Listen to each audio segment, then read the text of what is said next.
Minutos de la mañana estamos en Entre Noticias. Como les comentamos, este programa estará dedicado pues al cáncer porque el 4 de febrero se conmemoró el Día Mundial del Cáncer. ¿Qué buscamos? Diagnósticos tempranos, también hablar un poco sobre los avances y el tratamiento según el tipo de cáncer. Ya está en el estudio mi primera invitada, es la doctora Kenia Vivas, médico mastólogo.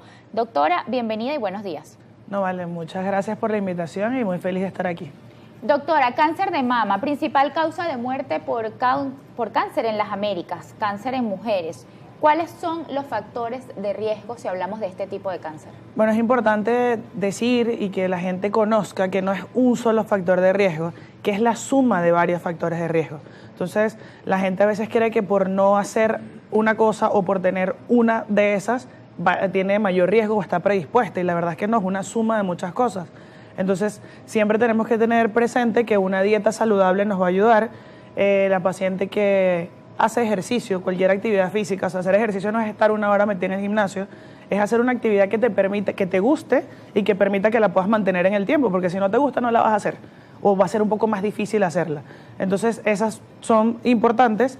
Y bueno, además de cosas básicas como si tú tienes una buena alimentación y aparte tienes, o sea, haces actividad física, tu peso va a estar acorde a ti, porque acuérdense que el peso no es porque alguien pesa 50, yo tengo que pesar 50, eso varía de acuerdo a cada persona, y todas estas cosas van a ayudar a que todo nuestro cuerpo esté sano, por lo tanto el riesgo va a bajar un poco. Y eso es lo que necesitamos, que el riesgo esté lo más cercano a cero. Doctora, ¿hay un componente hereditario acá? Si hablamos de causas. Es una pregunta súper increíble, porque la gente cree que porque tienes, por ejemplo, a tu mamá o tu abuela, que usualmente es directo, ¿no? Tiene que ser un familiar directo, vas a tener cáncer. Y la verdad es que no es así. Hay un componente hereditario en muy poco porcentaje. Okay. El mayor porcentaje es que la enfermedad sea, digamos, aleatoria. Entonces, si tú tienes un familiar con cáncer de mama, hay que investigar a qué edad ese paciente tuvo cáncer de mama. Porque si estuvo menor a los 45 años ese diagnóstico, ahí tenemos la sospecha de que pudiese haber un componente hereditario.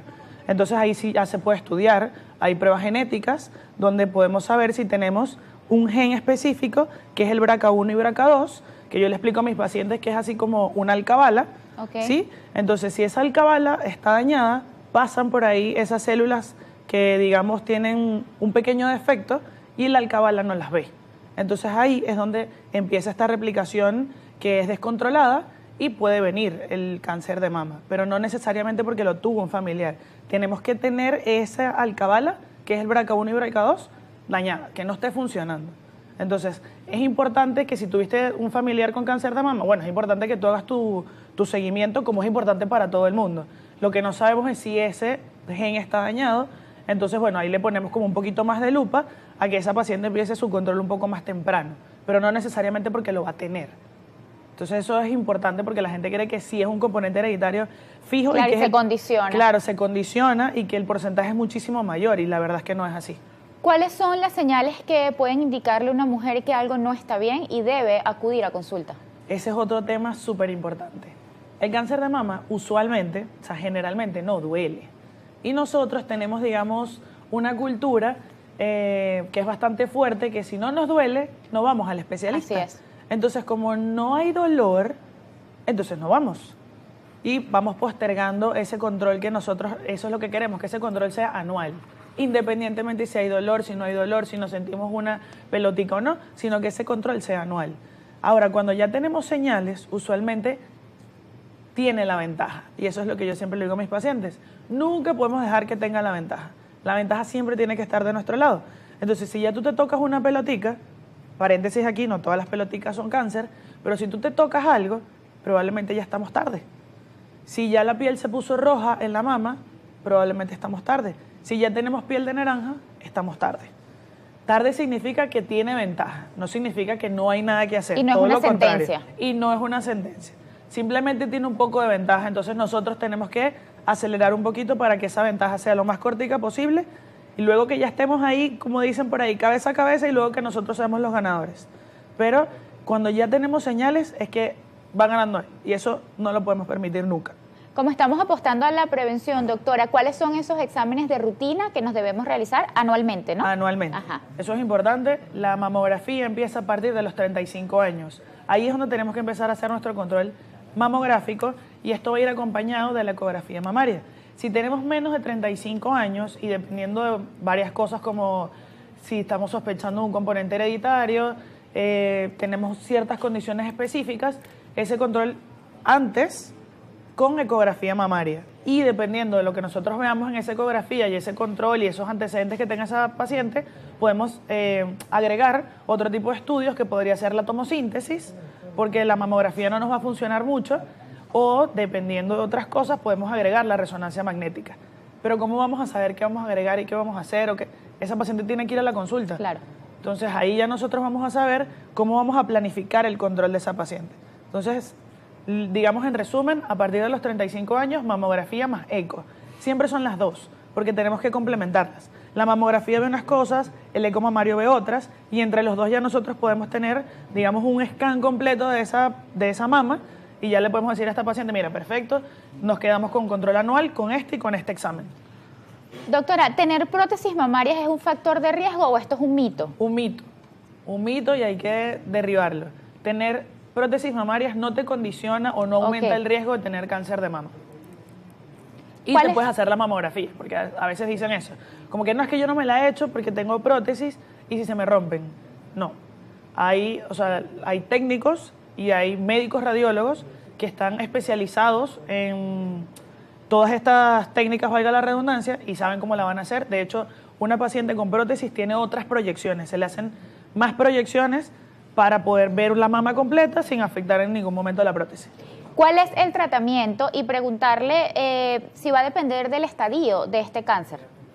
El tratamiento, como les explico a mis pacientes, son 3 cosas fundamentales: cirugía, quimio y radio. Lo que va a cambiar es, como tú bien lo dices, depende del estadio, y con eso nosotros vamos a movilizar estas 3 cositas que yo dije. Okay. Dependiendo del estadio, ahí vamos a saber si esa paciente se beneficia más de iniciar con quimioterapia o se beneficia más de empezar con cirugía. Y otra cosa que siempre hay que decir y que se lo digo a mis pacientes es que es muy difícil este diagnóstico, ¿cierto? Entonces, cuando tú le dices a esta paciente que estas son las 3 cosas que hay que hacer y dice cirugía y quimio, ya esa paciente deja automáticamente de escucharte. Pero es porque, bueno, hay muchas cosas asociadas, primero al diagnóstico y segundo a la quimioterapia y después a la cirugía. Entonces, le estamos dando demasiada información y eso hay que irlo manejando poco a poco y a medida que van pasando las consultas para tú darle esa información y que esa paciente tenga tranquilidad. Porque no porque vamos a empezar por quimioterapia significa que estoy peor o que estoy más grave que alguien más. Okay. Porque siempre tu punto de comparación va a ser el que tú tienes al lado. ¿Sí? O sea, es inevitable. Yo veo a alguien y tú le dices, ay, si yo estuviese así de flaca. Y lo mismo pasa con esto, y no por banalizarlo, sino que es una paciente que va a buscar información. ¿Y dónde la vas a conseguir? Con alguien que está igual que tú o que se parece a ti.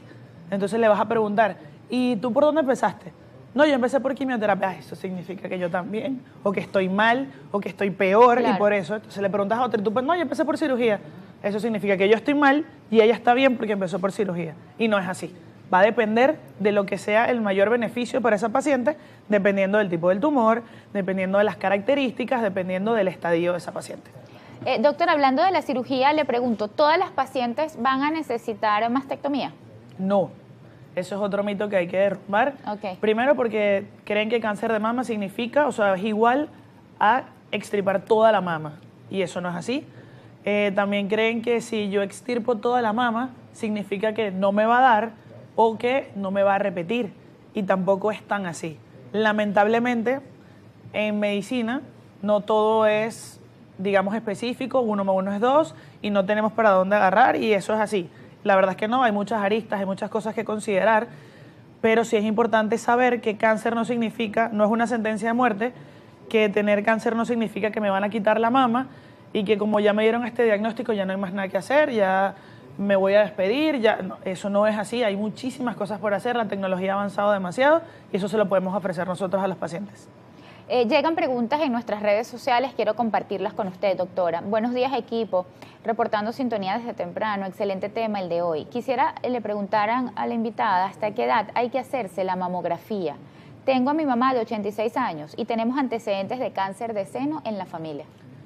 No tenemos una edad para terminar de hacer ese tipo. Ya tengo 80, ya no hace falta. No, si esa paciente tiene su vida normal, está viva, tenemos que seguir haciéndole sus controles. Anuales. Anuales, siempre.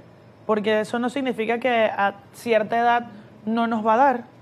Nunca, o sea, esa certeza no la tenemos, lamentablemente. Estamos trabajando en eso, ojalá la podamos tener.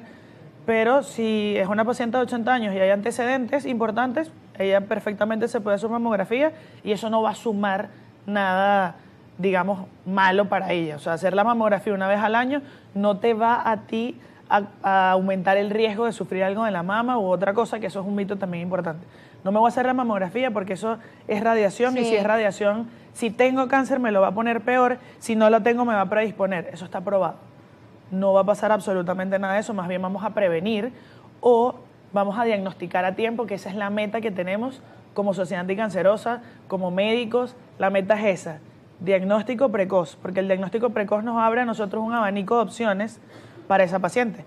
Entonces siempre vamos a apuntar a eso y si nosotros lo recomendamos es porque definitivamente la opción riesgo-beneficio es muchísimo más el beneficio que el riesgo. No, y la tranquilidad que da a la paciente someterse a estos chequeos de rutina anuales y que le digan que todo está bien, ¿no? Exactamente, porque llegan muy asustadas y le dices todo está bien y esa persona sale con una sonrisa en la cara y eso también es parte de nuestra misión. El señor Gómez Dennison, buenos días Beatriz, consúltale a la doctora, tengo un compañero de trabajo que le salió un cáncer en la tetilla, eso es bastante inusual, siempre se ve en la mujer cáncer de seno, ¿a qué se debe ese cáncer en el hombre? Es una pregunta bastante importante y hay que aclararla. A los hombres también le da cáncer de mama.